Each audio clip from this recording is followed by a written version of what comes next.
Hello and a very warm welcome to Rajya Sabha Television. You're watching Verdict 2016 with me, Frank Pereira. Here are today's Verdict headlines. First phase of polling underway in Assam. Voting is on in 65 constituencies. Chief Minister Tarun Gogoi and BJP's Chief Ministerial candidate Sarbananda Sonowal among 539 candidates in the fray.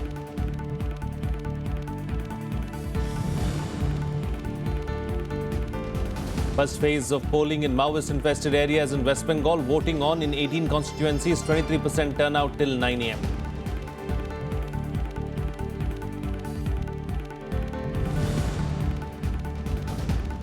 DMK and the Congress seat-sharing talks conclude. Congress to contest 41 seats in Tamil Nadu.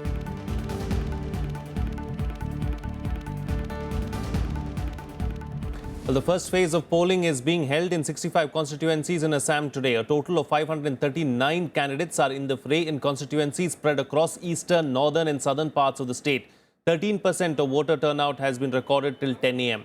Over 95 lakh voters are expected to cast their votes to decide the fate of candidates that include 43 female candidates. Polling is being conducted in 12,190 polling stations. The prominent candidates in this phase include Chief Minister Tarun Gogoi, who is fighting from Titabar. He is locked in a battle against the BJP MP Kamakya Prasad Tasha. BJP's Chief Ministerial candidate Sarbananda Sonowal is contesting from Majule.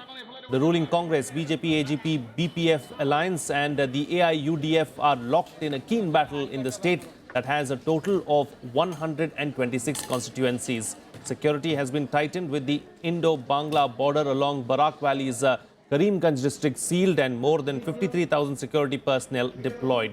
More than 48,000 polling personnel have also been deployed. The Congress is contesting in all the 65 constituencies in the first phase, while the BJP is contesting in 54 and its alliance partners AGP in 11 and BPF in 3. AIUDF is contesting in 27, the CPI and CPM in 10 each, with CPI-ML in 6, along with 60 others unrecognized parties and 13 independents.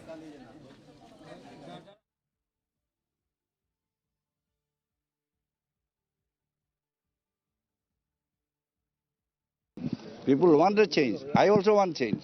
Assam should be go faster development, provide employment also. Everybody wants change. Who wants to remain static? I am fighting not against center. I want to cooperate with the center, but Modi's injustice. So long he will go on denying, so long he will go do injustice. I will fight against injustice, not against central. Our correspondent Vishal Dahiya spoke to Congress leader Gaurav Gogoi. Here's what he had to say. Well, the polling for the first phase in Assam is underway. We have with us the Member of Parliament and Chief Minister's son, Tarun Gogoi, out here. You've cast your vote. Now the battle has formally begun. It's in the hands of the voters. How does it look like? Well, I think the battle for us began after the 2014 Lok Sabha election results. From the very next day, we, started working hard and preparing ourselves for this day. It's not yet over. We still have the second phase on 11th. So we still continue. We've got our heads down and we'll continue to campaign hard. One more thing is that there are 65 constituencies which are going to pose this time around, 61 in the second phase. 15 years Congress has ruled out here. Anti-incumbency seems to be a strong factor. You guys have, listed out the achievements and all that. But don't you think this is going to play a major role in these elections that you've ruled for 15 years? People are looking for change? I think change has two phases. One change is which brought peace and prosperity to an insurgency-prone area. Another phase of change is one which makes the ordinary lives of the poor much more difficult. I think especially on today, the people will vote for what kind of change they want. I'm confident that they would vote in a manner that would take Assam forward. And here's what voters in Assam had to say as they cast their vote in round 1. What are the issues this time around? It's basically we need a change over here. It's enough is enough. We need a change. And what is it that has propelled you guys to seek change? Employment opportunities are not there. No development we have seen. Conditions are not good. For that we need a change. What's your view? Must be the first or second time of voting for you? Second time this time. Second time. We need a change. Basically, we need to change we are not getting any employment. Whenever we go for any interview, we face corruptions. So we need to change all this. Joining me for a chat this afternoon to talk about what's happening in Assam and in West Bengal a little later on in the show is, of course, Parsa Venkateshwar Rao Jr., editorial consultant of the DNA, and also with me is Gautam Lahiri, senior journalist. Thank you so much, gentlemen, for being a part of the program. Gautam, I'd like to start with you, of course. Taking off from what a couple of those women said, it looks like anti-incumbency could be a major factor in the Assam elections. Well, that's true. It's a 15 years from long rule of Congress government. So definitely after 3 consecutive terms, the Tarun Gogoi government is facing a huge anti-incumbency factor. So people definitely like to have a change. And this is the area where the polling is taking place. Actually, this is the area where BJP done well in the last Lok Sabha poll. So in this area, if BJP gets an upper hand, then they will be in the position to form a government at the Assam. Because the next phase, where the minority voters are in a quite large number, but there is still doubt whether Badruddin Ajmal's AIUDF will play a crucial role or not, or whether minorities will be voting en masse to the Congress, that is yet to be seen. So in this area particularly, if BJP does well, then BJP has a fair chance to stake claim at the Guwahati. Parsa, would you think that, incumbency is going to be a major factor in these polls, and, that's something that the Congress needs to worry about? We saw Gaurav Gogoi speaking to Vishal a short while ago, and the mood in the Congress camp seems to be upbeat at the moment, but is it something that they need to be concerned about? I think it's a matter of concern. They should be aware of it, but what I make out from those young voices is that the urban middle class young people are not happy with what is going on in Assam, that in terms of job opportunities, in terms of economic development, perhaps they feel that they are left out. But we really do not know the mood or the needs or challenges or the demands of the people in the rural areas or in the smaller town areas. Assam's urban elite always has a choice to get out of the state, as has happened in West Bengal also, that things are not going there, so they move out. But there is a concern, and I don't think any political party, whether it's the Congress or the BJP, AGP, can sort of neglect this job creation thing, which is not an easy thing. Yes. And it looks like that Tarun Gogoi's 15 years has been a good ride for him in other ways, but I'm not sure that the people are too happy. Indeed, But Gautam, what's different in the first phase of polling as compared to the second phase of polling? What is it that we need to look out for in this phase? Well, as I have told you, that in last Lok Sabha poll, where BJP has done well in this area, predominantly it's Ahomia areas is true. But point is, there is also another factor other than anti-incumbency, is now the question of Bangladeshi infiltration. So it ultimately gives rise to the question of Ahomia identity. So ultimately, I feel whoever will be presenting the face of Ahomia identity, he will be the winner. So where BJP is trying to polarize the voter, as usual they do, but point is, in Assam, it's not about a Hindu or Muslim infiltrator. It is a question of Bangladeshi infiltrator. So there is some confusion within the BJP ranks about how they will deal with these issues. Because in this election, I found that when Amit Shah is saying something and Hemant Biswa Sharma, you are saying something else. Hemant says that everybody will be taken care of, all those Hindus, but those who have come here after 1971. But Amit Shah is saying, no, there is no room for any Bangladeshis in Assam after 1971. So there is a dilemma within the BJP rank how to deal with these issues. So ultimately, Ahomia people will have to now take a call on this issue. Who can deliver? Who can really serve the interest of the Ahomia people of Assam?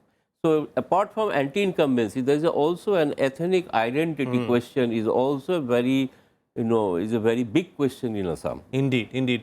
And what else is happening today is the fact that, 2 very big heavyweights are in the fray. That is Chief Minister, the incumbent Chief Minister Tarun Gogoi, as well as Chief Minister hopeful Sarbananda Sonowal's fate will be decided today.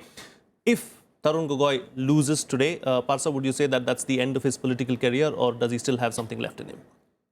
No, let us be fair that he's nearing his 90th year, but he's very fit and very politically active. So the politicians always know how to reinvent themselves. But I would like to point out that in the last 15 years, Congress and Tarun Gogoi played the Ahomia card as well or as badly as the BJP has done. So it's not going to be that BJP can corner or monopolize over the Ahomia vote as such, because I think Tarun Gogoi played that card for whatever reason, you know, the political compulsions of the local politics, and he has sort of balanced it. But I think Assam politics may have to get over this. They have to accept, both Ahomias and others, that it is a multi-ethnic, multi-religious polity in Assam, and they must learn how to sort of work out the things. I don't think they can anymore make these demarcations and then think that the state will progress. AGP, I think, had learned the lesson after the 1980s agitation that you just cannot govern a state or take the state forward on a partisan agenda. Indeed, indeed. Now, let's get a view from the ground now. Our correspondent Vishal Dahiya is joining us from Assam's Jorhat. Vishal, you know, big day for Sarbananda Sonowal and Tarun Gogoi as well. So what is the mood really in the BJP and the Congress camps as of now?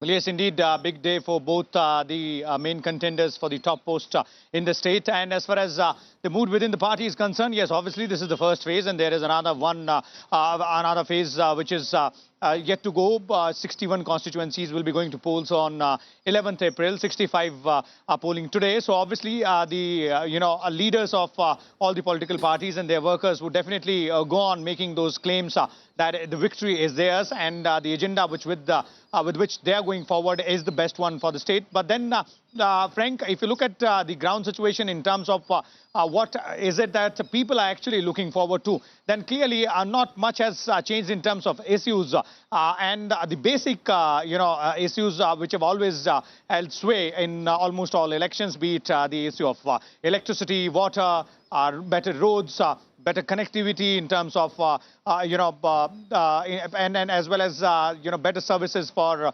education, health.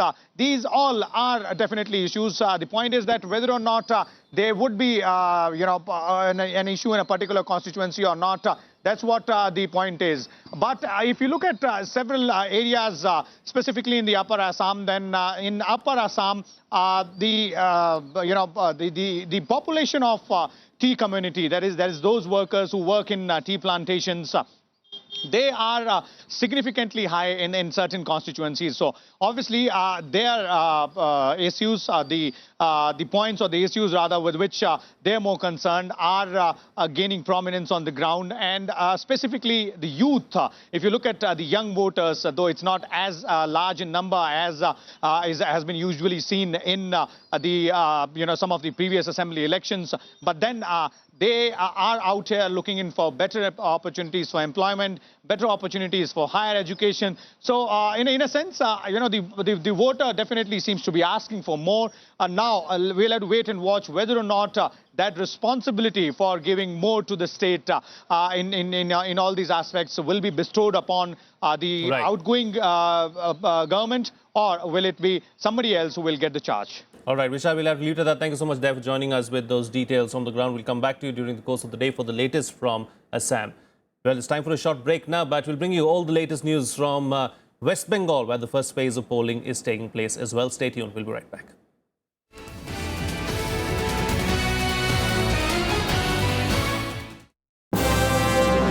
Hello, I am Ishan Russell. I'm Tracy Shilchi, and you're watching News Tonight.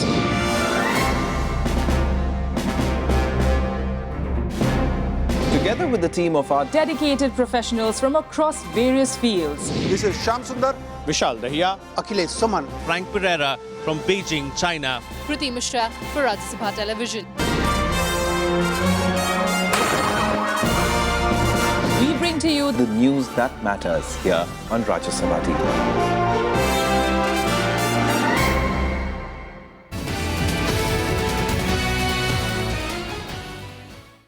Welcome back. You're watching Rajya Sabha Television. Well, voting is also underway for the first phase of elections in West Bengal. This is the first of 6 phases of elections in the state. 45% voter turnout has been registered till 11 a.m. 18 seats in the Maoist-affected areas are voting. 133 candidates are trying their luck in constituencies falling under the districts of West Midnapur, Purulia and Bankura. Out of these, 13 have been roughly classified as left-wing extremism-affected areas by the Election Commission, where voting will end early by 4 p.m. due to security reasons. In the remaining 5 constituencies, voting will go on for 2 hours extra till 6 p.m. The Election Commission has multiple layers of security in place to avoid any untoward incident during polling in Maoist-affected tribal Jungle Mahal area on Monday, with the tight aerial surveillance by choppers and deployment of several companies of Central Armed Police Forces.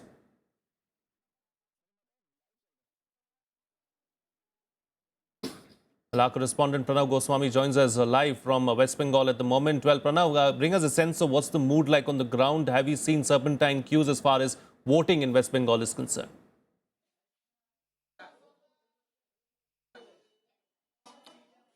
I am standing in front of a very small polling booth in a rural part of this district, Purulia district, and you can see that people are here in queue and they are just waiting for their turn. It is extremely hot in this region of West Bengal. Then also you can see the enthusiasm. People have come out from their houses and they want to cast their vote. Since morning, we've seen that people are coming and they are coming to polling station. And West Bengal has always recorded a very high voter turnout and this election also it is expected that good voter turnout will be there in these 18 constituencies which are going for poll today. As we know that this region has been a Maoist affected region, and after the death of Kishanji, who was a top leader of Maoist movement, this left extremism, this movement has become weak. But then also there are small groups, Maoist groups, and they can disturb the entire process of this election. This is the reason that Election Commission has made very tight security arrangements in this region. As far as political issues are concerned, corruption is a very big issue in this election. We've seen that opposition parties are alleging that TMC government and their leaders are involved in a very serious sort of corruption. If we talk about Sarda Chit Fund scam or Narda Sting or Vivekanand Bridge which collapsed, these are the issues which are being raised by opposition parties. As far as TMC is concerned, Mamata Banerjee, Chief Minister of West Bengal, she is saying that she has done tremendous development work in her tenure and which never took place during left front regime. So she is very confident, she is very optimistic that she'll repeat the performance which TMC did extremely well in 2014 Lok Sabha election, where they got 34 MPs.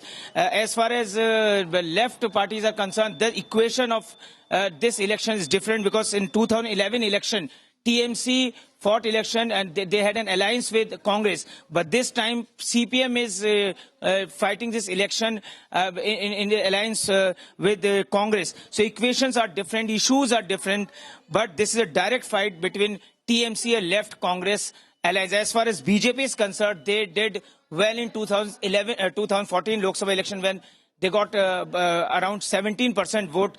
In terms of vote share, they got 17% vote. But after 1 year in civic poll, they could not do well. So BJP is also trying very hard to get some support in West Bengal. But as far as this election is concerned, it's a direct fight between TMC and left Congress alliance. All right, Pranav Goswami, thank you so much for joining us there with those details from the ground in West Bengal. Let me now take this to my guests who are still here on the program, Pasa Venkateshwar Rao and Gautam Lahiri. Gautam, 45% voter turnout till 11 a.m. Are you happy with that? Do you think that that number is, of course, going to go up, because voting is going to go until 6 p.m. in some of the constituencies? So pretty decent voter turnout then. Yeah, that's true. West Bengal has a tradition of high percentage of polling. Even in the last 2011 election, polling percentage was average in this area was 80 to 85%. So I hope that during the course of the day, more voters will come out and they will vote. The turnout of the voter doesn't signify anything in Bengal. So in that, particularly this area is known to be very stronghold of TMC. Because if you see if you call, what is the achievement of Mamata Banerjee, so what she claims that in this area, this is the area, it was infested with all the Maoists, and all the left-wing districts are categorized as a Maoist districts by the government of India. So those area comes under this area, this Jangal Mahal. So Mamata Banerjee has successfully cleared those areas from the Maoists, that's true. Now there might be here and there some questions about the development, but so far peace is concerned, definitely there is a peace, there is no killings. I remember former Union Home Minister used to say the West Bengal has become a killing field, particularly of this area, because of this area. The Jangal Mahal area. But now no more killing is happening. There are political violence, no doubt. But so Mamata Banerjee is hoping to increase her tally from these 18 seats, which last time she got 10 out of 18. This time she is hoping to increase another 3-4 seats, if not 5. But here, though the left and Congress has come together, but in some constituencies, we will see that both the parties are fighting against each other. Yes. Particularly the Jharkhand constituency. Now, these seats, I don't know, fundamentally Trinamool may get benefit out of it because of a fighting between the two alliance partners. So there are other seats also where Congress and left are put candidates against each other. But in other areas, they have a perfect alliance, there is no doubt. So if the Congress voters vote for CPIM candidate or the CPIM voter votes for Congress candidate, there might be some change in the equation. Indeed. Parsa, would you say that the Maoists still pose a threat, or is that threat now over? And the Election Commission, we've seen over the last few months where voting has taken place. They've taken extra care, and they've ensured that voting has gone on smoothly. For instance, in Jharkhand, where the Maoists had called for a poll boycott. A similar boycott has been called in West Bengal as well, but then it seems like it's going on smoothly as of now.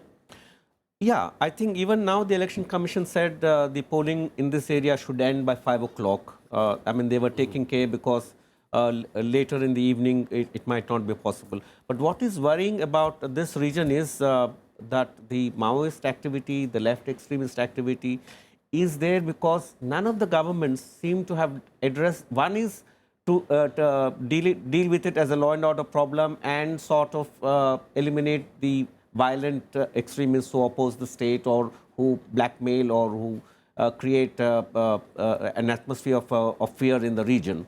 The other thing is to see whether you can change the economic landscape of the region so that these extremists do not have a fertile ground to operate on. I think Mamata Banerjee seems to have done perhaps partially the first thing to sort of eliminate the law and order challenge from the extremists. But I think she has the more important thing of trying to do something which will change the economic landscape, and that will be the permanent solution against the Maoist threat. Indeed. Let's move on now and talk about the BJP's chances, Gautam, in West Bengal.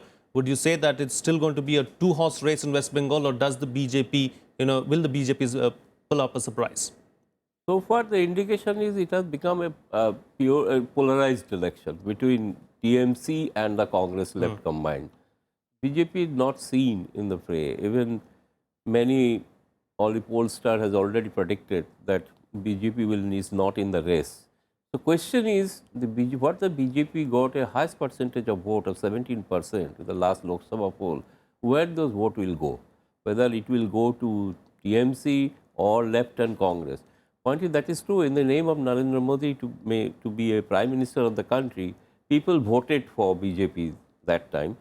Some of the anti-Mamata vote, went to the BJP's kitty. But point is, these votes may come back to Mamata because BJP is not in the fray. Again, some of the anti-left vote also, they also may come back to left and Congress. Indeed. So BJP's percentage, depending on the percentage of BJP's vote share, the result will be, you can guess the result of that. If the BJP numbers, vote percentage is reduced, automatically there will be a tough competition between Mamata and left Congress combined.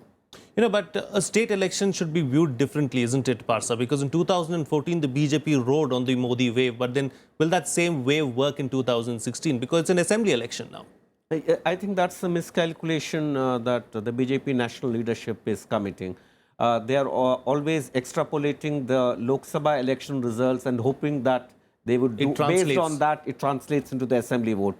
It didn't do so in Delhi, it didn't do so in Bihar, and I think this faced the same problem in West Bengal. In West Bengal, I still feel, I may be wrong, that the BJP still has not have a grasp of what are the local problems. Apart from the whole issue of Bangladeshi infiltration and all that, I do not think they understand what is the real challenge, economic challenges and social challenges that West Bengal faces, because they are not as yet a rooted party in the political landscape of West Bengal. Indeed. Stay with us. I'm going to move on to the next story and then get a final view from you on the next story that we're tracking here as well. The Congress party will contest 41 seats in Tamil Nadu assembly polls as part of the seat-sharing agreement with the DMK. The deal was struck after days of negotiations between the DMK chief M. Karunanidhi and senior Congress leader Ghulam Nabi Azad in Chennai today. However, the constituencies will be finalized after further negotiations between the leaders of the two parties. Both the parties have haggled over seats for some time now, with the Congress asking for 63 seats, but DMK only willing to offer about 25 to 30 seats. The DMK has also allocated 5 seats each to the Indian Union Muslim League and the MMK to the other parties in the alliance. I'm sure that under the leadership of, at the national level, Mrs. Sonia Gandhi, and at the state level, under the leadership of our DMK leader, Karunanidhi ji, will be able to form the government. And I have seen that for the last few decades, it is never before, is never that the AIDMK has been in power for 2 consecutive times.